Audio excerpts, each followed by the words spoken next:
Baiklah anak-anak, tolong perhatikan baik-baik gambar ini. Gambar 1, gambar 2, gambar 3, gambar 4, gambar 5. Apa yang kalian ketahui tentang gambar-gambar tersebut? Yang pertama, gambar 1 ini menunjukkan apa? Itu menunjukkan sholat dalam keadaan berdiri. Yang kedua, gambar 2 menunjukkan sholat dalam keadaan duduk. Yang ketiga, menunjukkan sholat dalam keadaan berbaring. Ya, yang keempat, gambar 4 menunjukkan apa ini? Sholat dalam keadaan terlentang. Terus yang terakhir, ini menunjukkan gambar sholat dalam keadaan berkendara ya. Atau di dalam kendaraan. Ya, betul sekali. Tema hari ini menunjukkan sholat dalam keadaan darurat. Kalian sudah mengetahui tentang gambar-gambar ini. Saya akan bentuk kelompok yang terdiri dari 2 orang, satu baris ya. Nanti akan saya kasih kertas, kemudian tolong membuat soal sesuai dengan gambar-gambar yang ada ini tadi. Nanti akan saya tunjuk untuk menjawab pertanyaan. Ibu. Siap. Nih.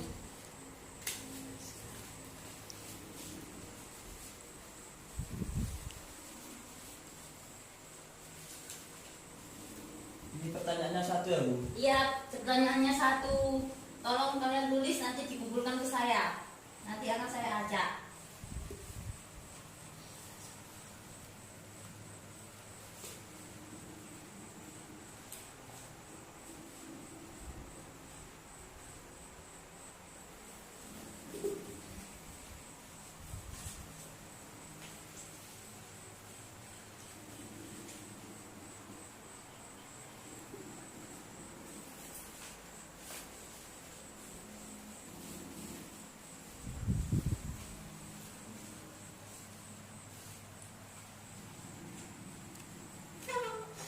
Apakah sudah? Sudah, Bu. Nah, ya. Tolong kumpulkan ke saya. Mana?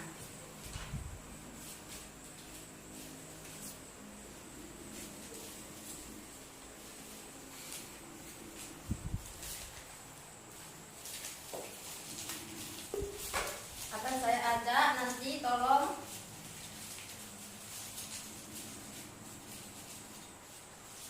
diambil satu persatu.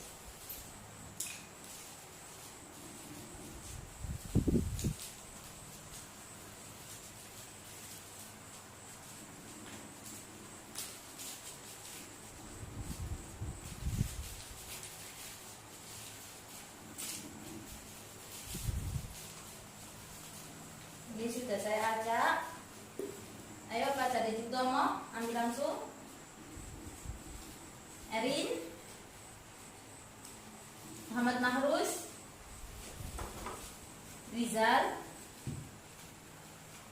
Ya, akan saya tunjuk. Tolong buka pertanyaannya. Nanti akan saya tunjuk yang menjawab, dan nanti tolong dijawab langsung. Ibu. Apakah sudah siap? Siap, Bu. Siap. Ayo, saya tunjuk. Yang pertama, Pak Jadi Utomo. Ibu. Tolong dibuka pertanyaannya, tolong dibaca dan sekalian jawabannya. Ini pertanyaannya. Jelaskan pengertian sholat dalam keadaan darurat. Ya, jawabannya?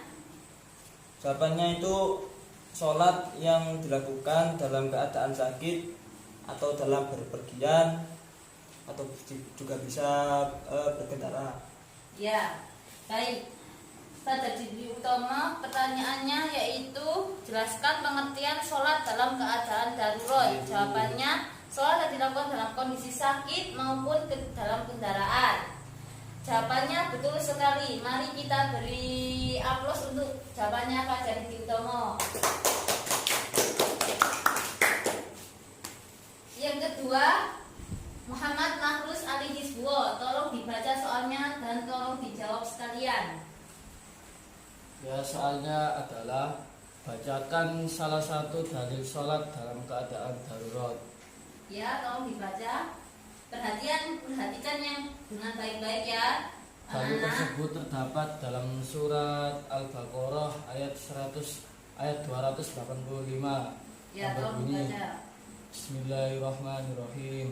La yukallifullahu nafsan illa wus'aha, laha ma kasabat wa 'alaiha maktasabat. Rabbana la tu'akhidna in nasina aw akhtana. Rabbana wa la tahmil 'alaina isran kama hamaltahu 'alal ladzina min qablina.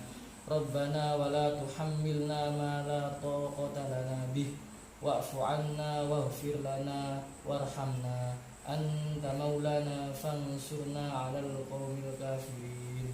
Shallallahul adzim. Ya, bacaannya Yasir sangat bagus. Bacakan salah satu dalil sholat dalam keadaan darurat, yaitu terdapat dalam surat Al-Baqarah ayat 186 ya anak-anak. Jadi dalil tentang sholat dalam keadaan darurat itu termasuk dalam surat Al-Baqarah ayat 286. Baik, saya akan menjelaskan sedikit tentang materi hari ini sesuai dengan pertanyaannya Yasir dan pertanyaannya Didi. Ibu. Yang pertama, gambar ini. Gambar yang pertama ini menunjukkan sholat dalam keadaan darurat, yaitu sholat dalam keadaan darurat. Dalam keadaan berdiri, sholat berdiri tetapi tidak bisa rukuk dan sujud, itu termasuk sholat dalam keadaan sakit. Ini juga termasuk dalam sholat keadaan sakit, dan ini juga termasuk dalam keadaan sakit. Sholat dalam keadaan berbaring dan terlentang. Kalau ini, gambar yang terakhir ini menunjukkan sholat dalam keadaan darurat bepergian di atas kendaraan seperti pesawat terbang maupun kapal. Yang pertama, sholat dalam keadaan sakit.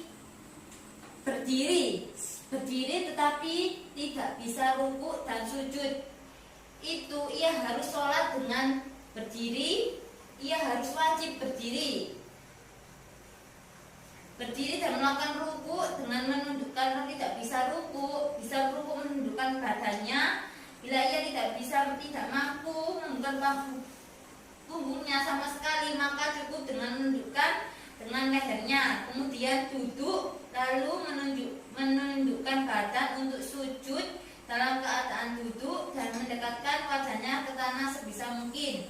Yang kedua, sholat dengan duduk. Sholat dengan duduk ini, posisi duduk yang lebih utama yaitu posisi duduk iftiros, seperti ketika tasyahud awal. Sedangkan rukun sholat yang lainnya dilakukan seperti orang yang sehat, termasuk rukuk dan sujud. Hanya saja apabila tidak mampu rukuk secara sempurna, maka rukuk dilakukan dalam keadaan duduk dengan secara membungkukkan kepala sekira kening sejajar dengan kedua lutut dan sejajar dengan tempat sujud. Dan sujud dilakukan secara sempurna. Bila tidak mampu, maka dengan membungkukkan kepala sekira posisi kepala saat sujud lebih rendah dibandingkan saat ruku. Dan gambar ketiga ini menunjukkan tentang sholat dalam keadaan berbaring, ke kanan ke kiri dalam posisi duduk.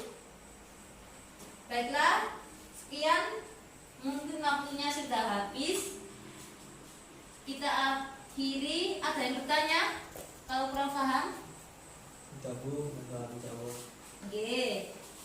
Baiklah, kalau gitu kita akhiri pelajaran hari ini dengan bacaan hamdalah.